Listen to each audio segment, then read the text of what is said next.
আপনারা কি জানেন ভারতের এমন এক মন্দির আছে যেটি 17 বার আক্রমণকারীদের দ্বারা ভাঙার পরও প্রতিবার পুনর্নির্মাণ হয়েছে? চলুন জেনে নিই সেই মন্দিরের কথা।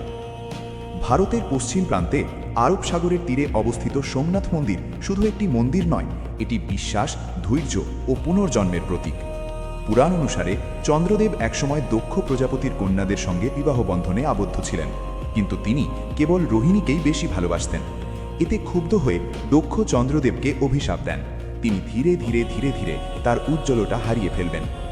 অভিশাপে চন্দ্রদেব শক্তিহীন হয়ে পড়েন। তখন তিনি ভগবান শিবের শরণ নেন এবং কঠোর তপস্যা শুরু করেন। চন্দ্রের ভক্তিতে সন্তুষ্ট হয়ে শিব তাকে আংশিক মুক্তি দেন। চন্দ্র পূর্ণ এবং ক্ষয় এই দুই অবস্থার মধ্য দিয়ে চক্রাকারে চলবেন। কৃতজ্ঞতায় চন্দ্রদেব সেই স্থানে শিবলিঙ্গ প্রতিষ্ঠা করেন। এই শিবলিঙ্গই পরিচিত হয় সোমনাথ নামে। সোম অর্থ চন্দ্র, নাথ অর্থ প্রভু।